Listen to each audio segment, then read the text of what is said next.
Wala akong katotohanan na 2028. Sino ang tatayo sa entablado ng INC at sasabihin na pinoproteksyonan ang Marcos at sinusubukang maayos ang Marcos? Hindi yung kandidato si Senator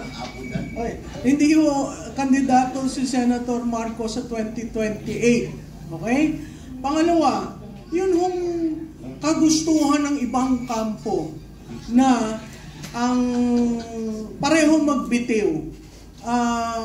Yun ho ay tinututulan ko. Wala silang karapatan na sabihin na ang Vice Presidente ay dapat magbitiw. Ano ho ang ginawang kasalanan ng Vice Presidente? Tama yung sinabi ni Attorney Lambino. 125 million versus 1 trillion. 125 million already accounted for by COA. Wala naman hong violation dun sa joint memorandum on confidential fund.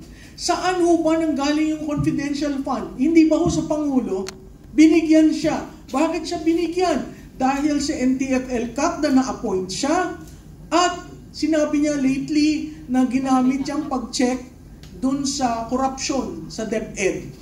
Kung saan na-discover kung sino nag-supply ng computer. Okay? Anong ginawa niya nang una siyang dumating doon? Yung computer ho, pinakiusapan niya ang AFP para ma-distribute. Kahit may obsolescence na dahil medyo luma, ginawa pa rin niya para makarating doon sa dapat paratingan. So yung ating saligang batas, katulad ng sinabi ni Atty. Lambino, klarado eh. Wala namang vacancy sa Office of the Vice President. Hindi ko maintindihan yan. Magtatawag kayo na pareho bumaba. Nasa Constitution ho, that Congress shall pass a law on succession. Nobody has tried filing that. I don't understand why. That Constitution has been there since 1987. Okay? So, kung gusto nyo, and I'm addressing this to the pink and the yellow, gusto nyo paltan? Hindi ba Constitution ninyo yan? Constitution ng dilaw yan. In total reaction to the Marcos years.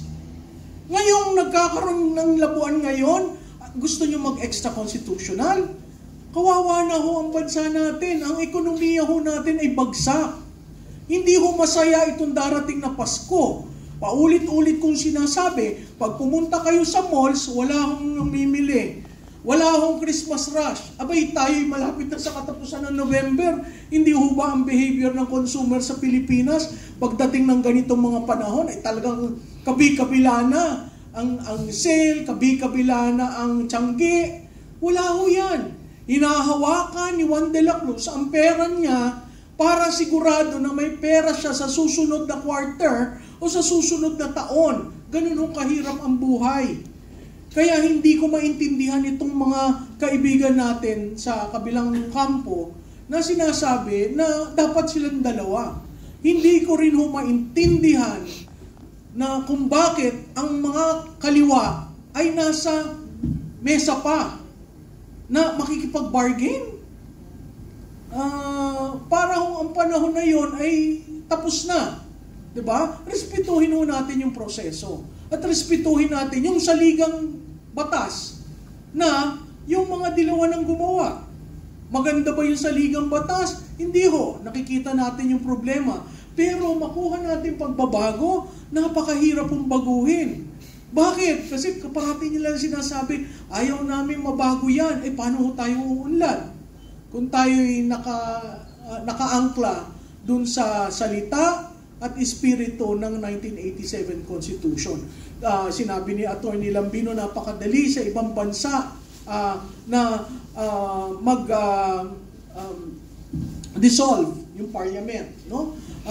May kultura rin sila na may hiya. Ito sinabi, delikadesa kaya nag-resign. Tapos turns out, hindi pala nag-resign. Di ba? Yun ang hindi ko naintindihan eh. Bakit parati yung binubola ang Pilipino? Bakit tuwi kayo mag-a-address sa Pilipino? Populahin nyo. Hindi ba utang ninyo sa Pilipino kaya kayo nandyan sa posisyon nyo? Not unless, katulad na nakita natin, pag nagamit na, bahala na kayo, isa sa tabi. And this administration has been doing that. nakatulong ka ng eleksyon, bibigyan ka ng LOA. Diba? So, ano yun? Yun ang hindi ko maintindihan at patuloy na nagde-deflect. Para merong pader na inaalagaan ang Pangulo, kailangan na panahon na mag-national address siya. Kasi ito'y krisis. Kung sa tingin nyo ito'y dadaan, hindi ho. Yung handling ng krisis na ikaw ay cocaine user at ikaw ay addict, no? Gugustuhin ba nating nahalal tayo ng isang Pangulo na addict? Kaya ho, babalikan ko yung sinabi ni Dr. Mata, paiba-iba ang desisyon.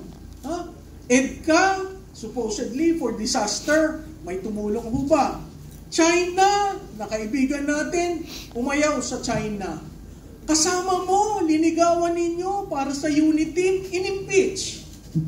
Diba? So yung desisyon niya, paiba-iba. Yun ay signos na, kaya nga sabi ko, gumawa kayo ng listahan. Kung kailan pa bago-bago. At makikita nyo yung epektong sinasabi ni Dr. Mata.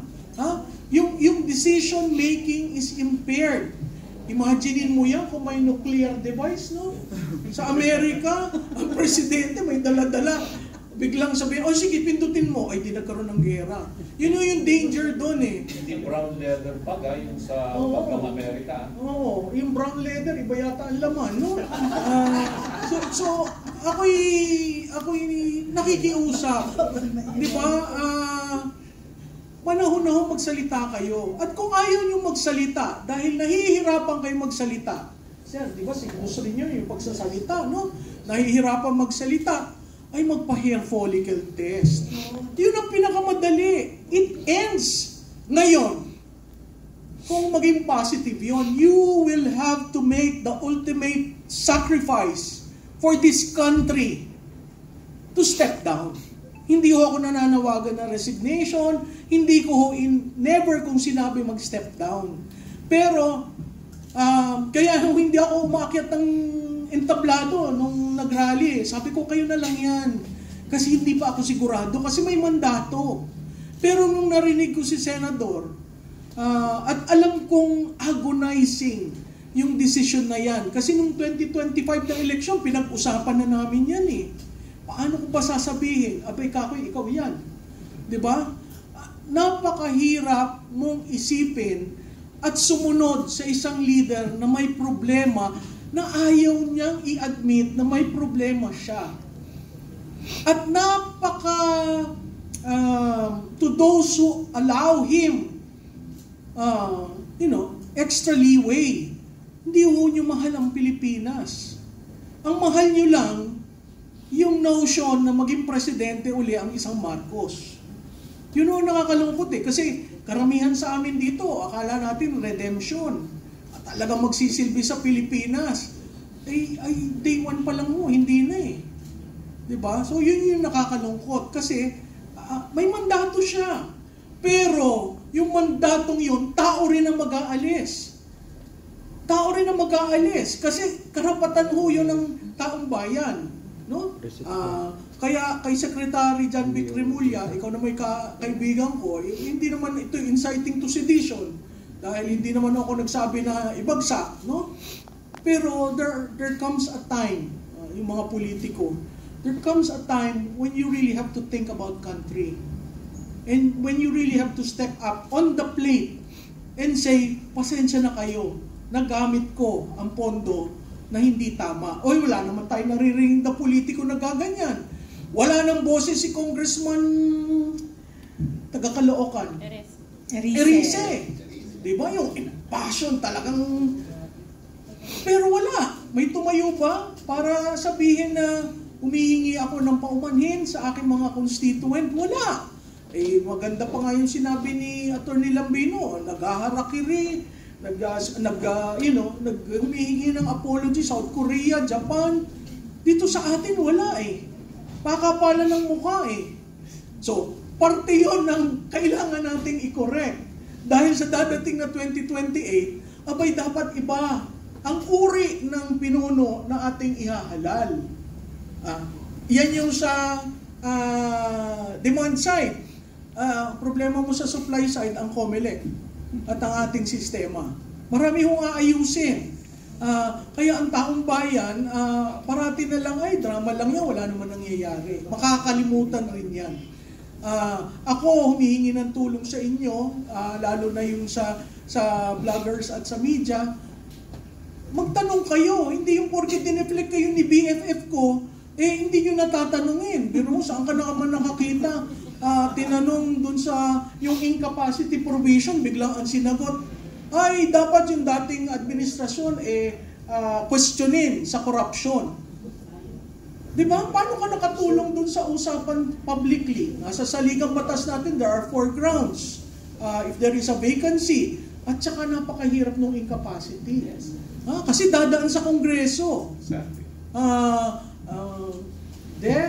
Yung disability rin, mahirap, may requirement di ba? Yeah, binanggit ko yan nung last Saturday, di ba? Sabi ko sa inyo, take a look at the provision of Article 7, Section 11, and Section 12 ng ating saligang batas.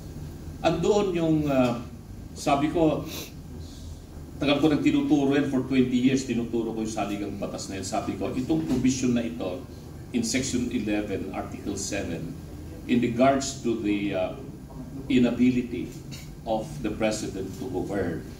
Imagine that, majority of the members of the cabinet. No. Well, the President can declare himself or herself temporarily incapacitated. Pwede niyang gawin yun. Susulat siya sa Senate President at saka sa Speaker of the House, declaring himself as incapacitated. Immediately, the Vice President will act as President until the President will make bawi. Susulat uli siya na capacitated na ako. Pero sabi ko, paano naging incapacitated yung Presidente? Kung susulat siya sa Senate President at saka sa Speaker declaring himself to be incapacitated. No? One. The second is majority members of the cabinet can declare the President to be incapacitated, and immediately the Vice President will act as President. But the President can contest that. Susulat din siya, sabihin niya, no, I am not incapacitated. So nagkaroon ngayon ng away, ng dalawang issue. Then it will be resolved by the Congress of the Philippines. The House and the Senate will make a decision immediately within 12 days.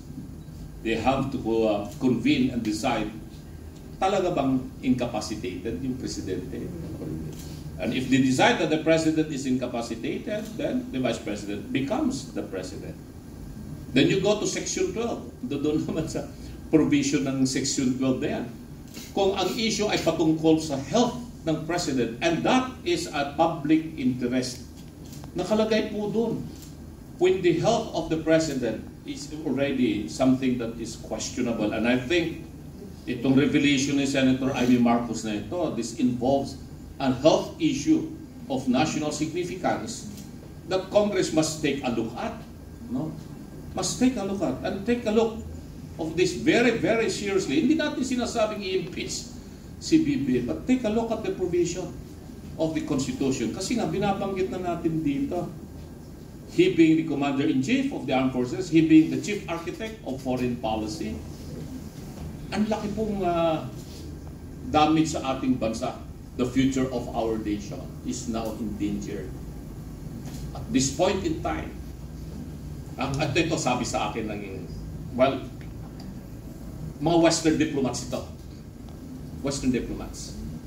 Kuusap sila, sabi nila, will the presidents is still able to, recover from this setback after this revelation by Senator Amy Marcos? Tanong nila yan. Alam mo, sumagot yung isa na Western diplomat. I don't think so. He cannot even complete a sentence. Shocking, di ba?